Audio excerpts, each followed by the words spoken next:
Yes, children, in today's class, we shall start with exercise 3.5, question number 1. The question number 1 is which of the following statements are true? ठीक है. So, we need to see whether the statement given is true or false. The very first statement is if a number is divisible by 3, it is divisible by 9. ठीक है.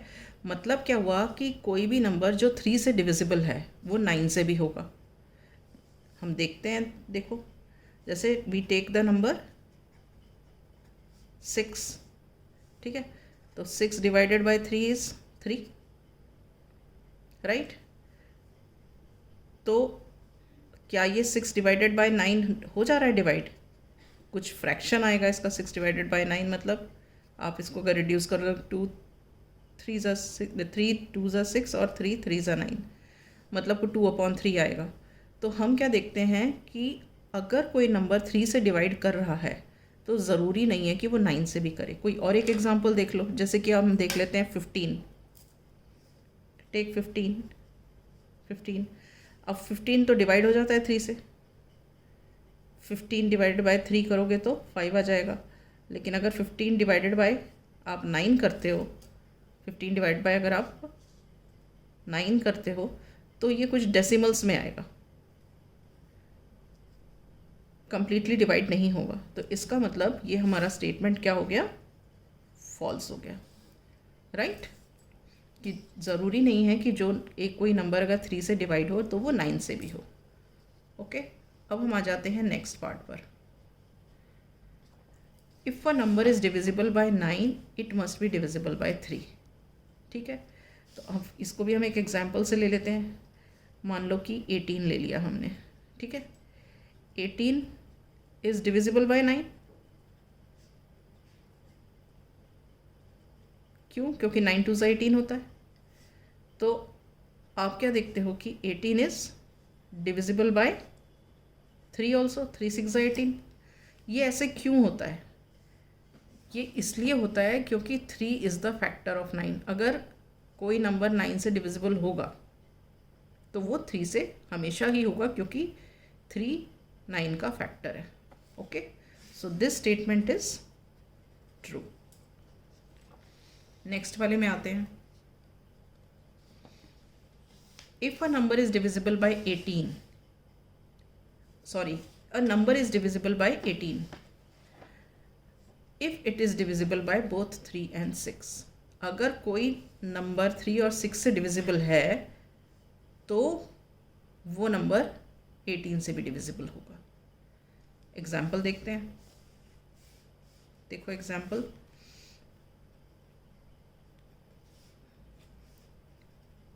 हमने देखा take 12.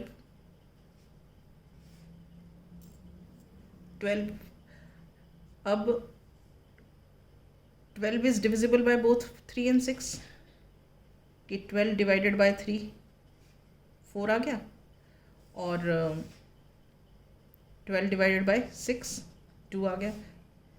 6 2 12 होता है. ठीक है, तो क्या ये 12 इज डिविजिबल बाय 18? आप देखो, अगर आप 12 डिवाइडेड बाय 18 करोगे तो क्या रिमाइंडर 0 आएगा? नहीं आएगा. ठीक है, एक और एग्जांपल देखते हैं. मान लो कि हम देखते हैं 24 ले लेते हैं. टेक 24 डिवाइड बाय 3 किया तो 3 8 ज़ा 24. 24 डिवाइड बाय 6 किया तो 6 4 ज़ा 24. लेकिन अगर हमने 24 डिवाइड बाय 18 किया तो ये देखो आंसर कुछ डेसिमल में आएगा. 18 1 ज़ा 18 और उसके बाद अपना कुछ बच जाता है 6 रिमाइंडर. तो कम्प्लीटली डिविजिबल नहीं हुआ. तो ये ज़रूरी नहीं है कि if a number is divisible bye 3 and 6 it will be divisible bye 18, क्योंकि क्वेश्चन में क्या दिया है? अ number is divisible bye 18. Number जो नंबर है it is divisible bye 18 if, मतलब अगर वो 3 और 6 से भी डिविजिबल हो तो हमने ये 2 केसेस देखे हैं जिसमें 3 और 6 से तो डिविजिबल है मगर 18 से नहीं है. So this statement is false. All right. अब नेक्स्ट देखते हैं D part. If a number is divisible by 9 and 10 both then it must be divisible by 19। अच्छा, आपको ये पता होगा कि अगर दो नंबर कोप्राइम होते हैं तो ये पॉसिबिलिटी होती है। Since 9 and 10 are coprime, then if they are divisible,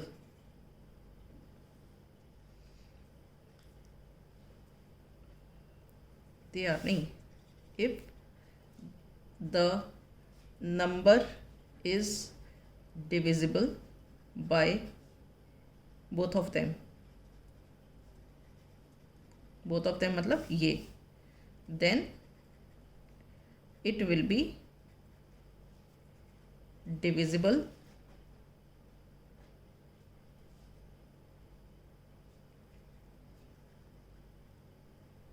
by their product, उनके प्रोडक्ट से भी डिविजिबल होगा। सो ये वाला स्टेटमेंट हमारा क्या हो जाएगा, ये स्टेटमेंट हमारा हो जाएगा true. All right, now we come to E part. E part में क्या है, if two numbers are coprime then at least one of them must be prime. आप देखो एक एग्जाम्पल, 8 and 9 ये दो कॉन्जिक्यूटिव नंबर्स हैं, ना तो ये प्राइम है और ना तो ये प्राइम है। तो आप फैक्टर्स देखो 8 के, 1, 2, 4 और 8, और 9 के फैक्टर्स देखो 1, 3 और 9। अब इनके बीच में देखो कॉमन फैक्टर 1 है, तो यहाँ पे क्या है, 8 and 9 आर को प्राइम, ठीक है, मगर इन दोनों में से कोई भी प्राइम नंबर नहीं है। तो ये कोई ज़रूरी नहीं है कि if two numbers are coprime then at least one of them must be prime. ज़रूरी नहीं है कि इन दोनों में से कोई एक को प्राइम होना ज़रूरी है, ठीक है। तो ये हमारा स्टेटमेंट क्या हो गया, ये हमारा स्टेटमेंट हो गया फॉल्स, ठीक है। Now let us see F part.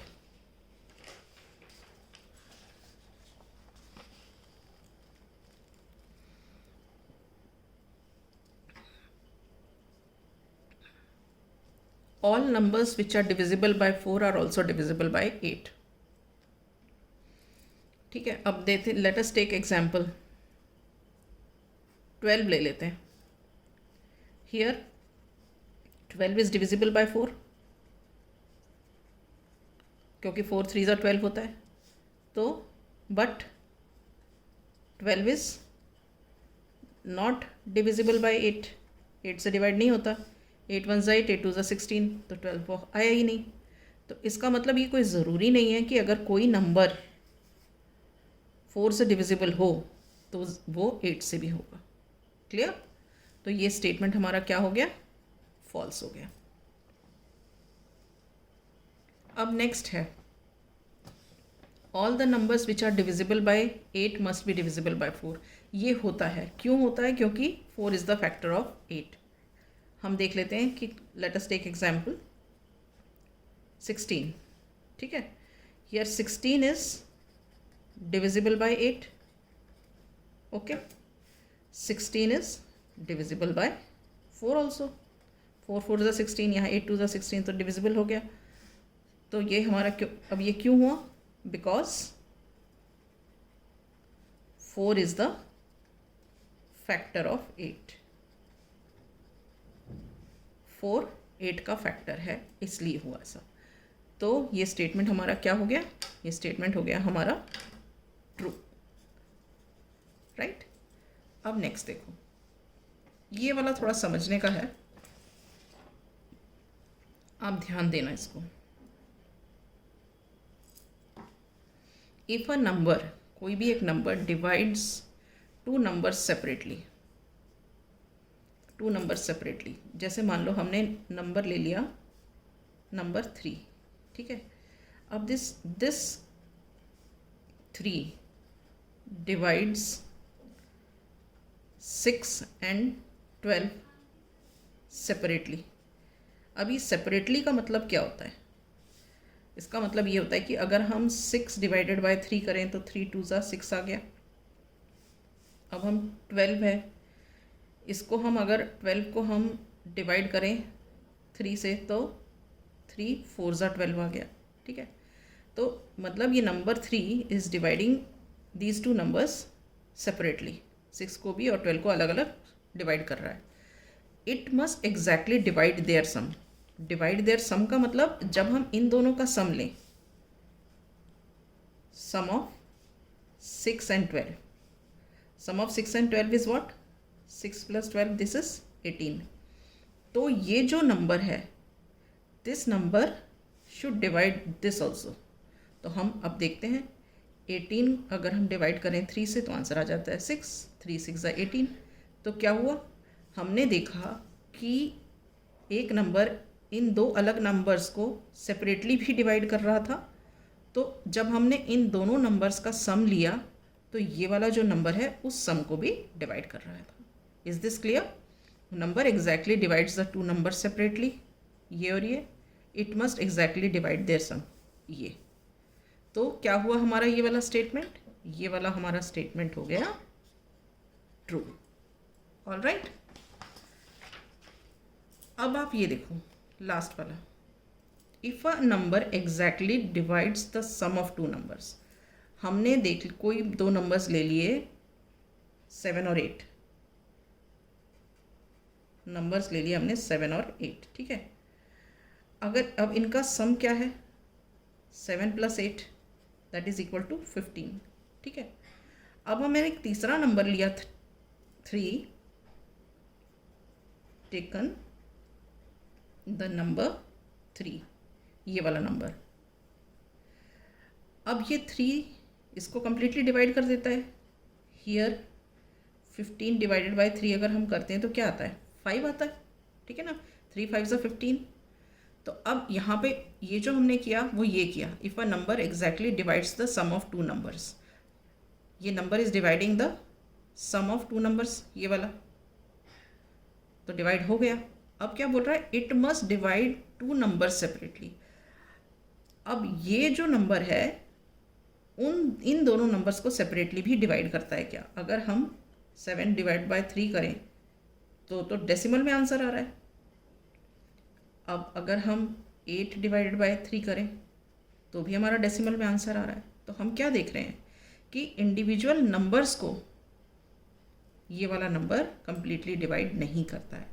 तो ये कोई ज़रूरी नहीं है कि अगर हम दो नंबर्स का सम निकालें और वो सम किसी तीसरे नंबर से डिविजिबल हो तो इंडिविजुअल नंबर्स भी वो नंबर डिवाइड करता हो। क्लियर? तो इसका मतलब क्या हुआ कि ये हमारा जो स्टेटमेंट है ये फॉल्स है। Is that clear? अब हम आ जाते हैं क्वेश्चन नंबर 2 पर।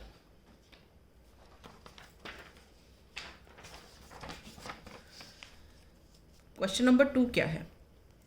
Here are 2 different factor trees of 60, right the missing numbers. Factor tree क्या है, क्यों बोल रहे हैं इसको? जैसे ट्री की ब्रांचेस होती है ना, मान लो ये हमारा ट्री है, ये इसकी ब्रांच, फिर फर्दर इसकी ब्रांच, फिर फर्दर ब्रांच, ऐसे जो ब्रांचेस निकली होती हैं उसको हम बोलते हैं ट्री, फैक्टर ट्री। तो अब हमें 60 का बताना है। पहले वाला 60 का बताया हुआ 6 and 10, 6 and 10 का मतलब 6 × 10 is 60। अब 6 को ब्रेक किया हुआ है, 2 × क्या इज 6, 2 × 3 is 6, ठीक है।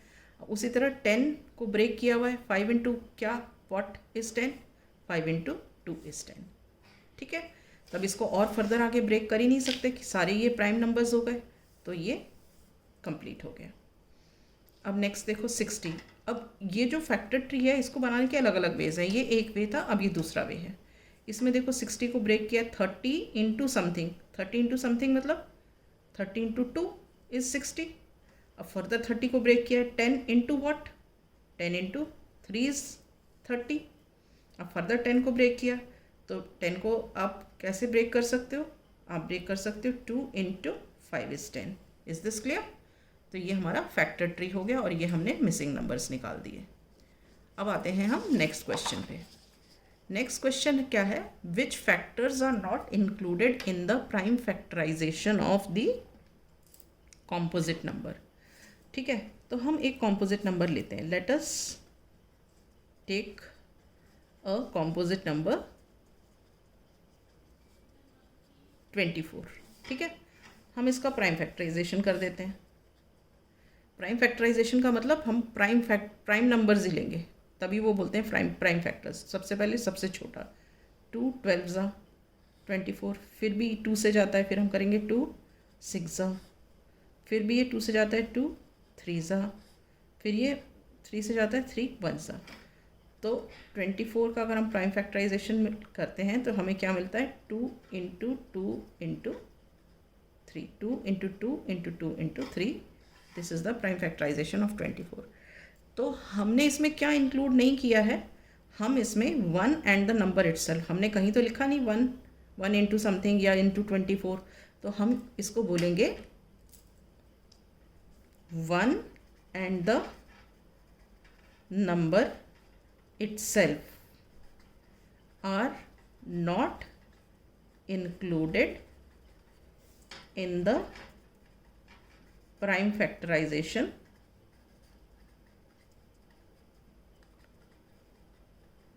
of the composite number। ठीक है, अब आप बोलोगे कि 8 क्यों नहीं लिखा, 4 क्यों नहीं लिखा, तो हम ये सब कुछ लिख सकते हैं, हम शुरू कर सकते हैं। मतलब इसको आप ऐसे भी तो शुरू कर सकते हो, 24 को 4 6 ज़ा 24 ऐसे आगे चल सकते हो। आप इसको ऐसे भी शुरू कर रहे हो 8 3 ज़ा 24, तो ये फैक्टर्स हैं, लेकिन हम शुरू करते हैं प्राइम नंबर से क्योंकि प्राइम फैक्टराइजेशन की बात कर रहे हैं। तो हम लेकिन इन्वॉल्व हम 4 8 इन सबको कर सकते हैं, या हम ऐसे भी इन्वॉल्व कर सकते हैं 24 को कि 6 4 ज़ा 24, 6 भी ले सकते हैं।